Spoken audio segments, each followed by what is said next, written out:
Guys what's up, कैसे हैं आप सब लोग। गाइस आई होप आपकी प्रिपरेशन बहुत अच्छे से चल रही होगी। आप पढ़ रहे होंगे, नोट्स बना रहे होंगे और एग्ज़ाम के लिए खुद को तैयार कर रहे होंगे। सो गाइस, मैं अंशुल शर्मा आज आपके लिए एक न्यू वीडियो लेके आया हूँ, जिसमें हम सेकंड यूनिट जो टास्क ऑफ टीचिंग है, शिक्षण के कार्य है सेकंड यूनिट, उसके लघु उत्तरीय प्रश्न को देखेंगे, जानेंगे और सीखेंगे। सबसे पहले लघु उत्तरीय प्रश्न 2018 में पूछा गया है कि शिक्षण की अवस्थाएं बताइए। गाइस, शिक्षण की जो अवस्थाएं हैं, 3 अवस्थाएं हैं। पूर्व तत्परता है, अंतःक्रिया है और अंतिम अवस्था है। ये हम प्रीवियस वीडियो में डिफाइन कर चुके हैं। अगर आपको इसमें कोई प्रॉब्लम है क्वेश्चन में, तो वहाँ पे आप देखें, आंसर आपको मिल जाएगा। क्वेश्चन नंबर 2 की तरफ चलते हैं।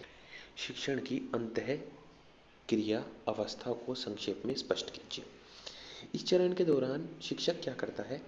विद्यार्थियों के व्यवहार में परिवर्तन लाने के लिए विभिन्न युक्तियों का प्रयोग करता है, जिससे उनके ज्ञानात्मक और अज्ञानात्मक लेवल या फिर सर्वांगीण उनका विकास हो सके, है ना। उनसे प्रश्न पूछता है या एक्सप्लेनेशन देता है। ये सारे अंतःक्रिया में आते हैं जो क्लासरूम के अंदर होते हैं, है ना। तो शिक्षक ये देखता है कि व्यवहार परिवर्तन में कौन सी युक्तियाँ कारगर साबित हुई हैं और कौन सी नहीं। उन्हीं को हम अप्लाई करते हैं। Clear guys? शिक्षण के अंत में शिक्षक शिक्षण द्वारा व्यवहार परिवर्तन के शुद्ध रूप को परिभाषित करता है, जिसे मानदंड व्यवहार कहा जाता है। अध्यापक विद्यार्थियों के वास्तविक व्यवहार परिवर्तन की अपेक्षित व्यवहार परिवर्तन से तुलना करता है कि वास्तविक मीन्स कितना हुआ है और अपेक्षित मीन्स कितना वो करना चाहता था। जो जो उसने पढ़ाया, जो युक्तियाँ लगाई, उनसे कितना व्यवहार में परिवर्तन आया, ये मूल्यांकन वो करता है। अगर व्यवहार परिवर्तन अपेक्षित नहीं रहा, तो हम इस निष्कर्ष पे पहुंचेंगे कि जो शिक्षक ने युक्तियाँ वहाँ पे विधियाँ प्रविधियाँ यूज़ की, वो प्रभावशाली नहीं थी, उनको चेंज करना पड़ेगा। अब बात करते हैं मूल्यांकन की उपयुक्त विधियों का चयन। जो ऐसी विधियाँ जिसे मूल्यांकन सही हो, हमें पता चल पाए कि हाँ, व्यवहार परिवर्तन हुआ है कि नहीं हुआ है। ऐसे नहीं कि कुछ भी ऐसे हमने प्रश्न किया नहीं, प्रश्न उनसे पूछे नहीं और अपने आप ही कुछ भी मूल्यांकन करके दे दिया कि हाँ ठीक है, बच्चा पास हो गया, फेल हो गया। ऐसे नहीं, है ना। या तो उसका टेस्ट लो, जो वैध विधियाँ हैं, वैलिड है, उन चीज़ों से टेस्ट लो, उनसे प्रश्न पूछो, डिबेट कराओ, तो उसमें जो विनर है वो अच्छा है, जो लूज़र है वो उसको और डेवलपमेंट की नीड है। प्राप्त सबूतों से शिक्षण नीतियों में परिवर्तन। विश्वसनीय तथा वैलिड प्रविधियों के प्रयोग से शिक्षक को विद्यार्थियों की निष्पत्तियों तथा उद्देश्यों की प्राप्ति का ज्ञान होता है। वही जो मैंने आपको बताया कि या तो पेपर करवाते हैं, टेस्ट लेते हैं, या फिर प्रश्न पूछते हैं, या फिर वाद विवाद करते हैं। नेक्स्ट चलते हैं नेक्स्ट क्वेश्चन की ओर, जो कि 2019 में पूछा गया था। शिक्षण का स्मृति स्तर क्या है? स्मृति स्तर आपने पीछे जो मैंने प्रीवियस वीडियोस में लॉन्ग आंसर टाइप क्वेश्चन आपको बताए थे, उसमें स्मृति स्तर समझाया गया था, बोध स्तर समझाया गया था और चिंतन स्तर भी समझाया गया था। तो आप वहाँ से उसको देखें। जिन लोगों को प्रॉब्लम है, बहुत अच्छे से, बहुत ज़्यादा मैटर है वहाँ पे, आपको अच्छे से क्लियर हो जाएगा। Clear guys? इसीलिए मैं ये सब चीज़ें बना रहा हूँ कि मैटर का आपको कहीं प्रॉब्लम ना आए, ऐसा ना फील हो कि सर हमारे अब हम क्या लिखें, है ना। तो सारी चीज़ें आपके पास अवेलेबल है, क्योंकि दोस्तों क्या होता है ना कि जितना हम पढ़ते हैं उतना अगर हम लिख पाते तो फिर तो हम तो चांद पे पहुंच जाते हैं ना। लॉसेस हर जगह आते हैं, जितना हम पढ़ते हैं उससे कम ही लिख पाते हैं, ये आपको भी पता होगा। अगर हम ज़्यादा पढ़ेंगे तो उसमें से कुछ कम लिखेंगे, वो सफिशियंट होगा। अगर हम कम ही पढ़ रहे हैं तो फिर हम क्या लिख पाएंगे? ठीक है। सारे यहाँ पे कंटेंट अवेलेबल है। नेक्स्ट क्वेश्चन है आपका, चिंतन स्तर के शिक्षण के लिए सुझाव दीजिए। चिंतन स्तर के शिक्षण के लिए जो सुझाव थे या शिक्षण की आलोचना थी, वो भी मैंने आपको बताई थी। मिस्टर हंट ने क्या बताया था? चिंतन स्तर के शिक्षण की सफलता के लिए यह अति आवश्यक है कि शिक्षक विद्यार्थियों की आकांक्षा स्तर को ऊंचा उठाए, उनमें क्यूरोसिटी लेवल जगाए, जानने की जिज्ञासा को पैदा करें।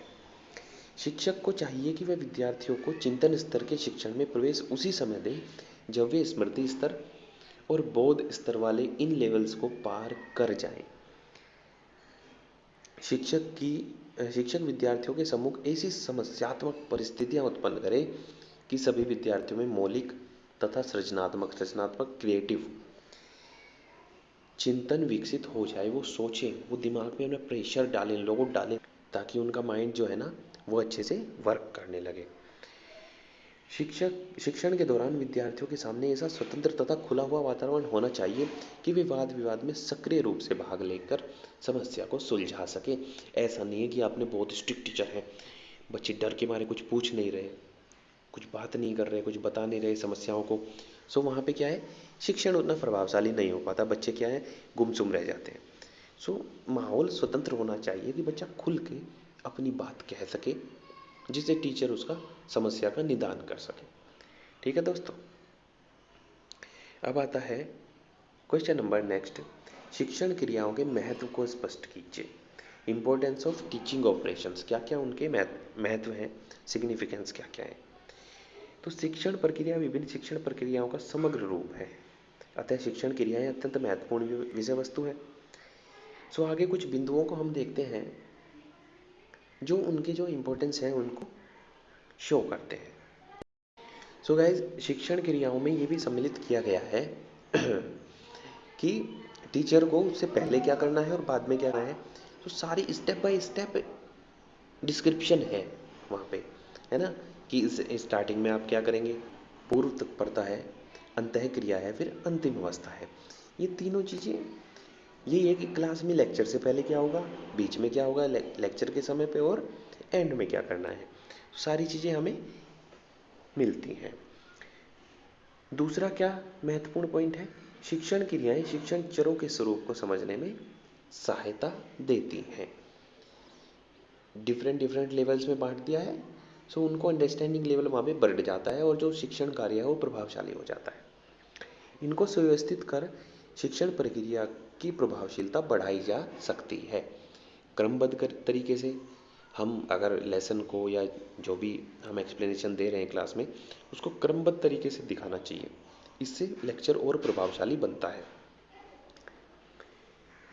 सीखने और सिखाने की प्रक्रिया में घनिष्ठ संबंध स्थापित करती है। ये क्रियाएं सूक्ष्म उपागमों के प्रयोग को बढ़ावा देती है। शिक्षण के स्मृति से लेकर चिंतन स्तर तक के शिक्षण को प्रभावशाली इफेक्टिव बना सकते हैं। इन क्रियाओं के ज्ञान से छात्र अध्यापकों को शिक्षण के विभिन्न पदों से परिचित कराया जाता है। जो ट्रेनी है उनको, इसीलिए जो शिक्षक है वो एक क्वालिटी वाली जो स्टडी है वो बच्चों के लिए प्रोवाइड कर सकता है, उनका ज्ञानात्मक विकास कर सकता है ना, सर्वांगीण विकास कर सकता है। सेवारत शिक्षक भी इन क्रियाओं का ज्ञान प्राप्त कर शिक्षण कौशल का विकास करते हैं। शिक्षण की क्रियाएं अनुदेशन प्रारूप तैयार करने के लिए वैज्ञानिक आधार प्रदान करती हैं।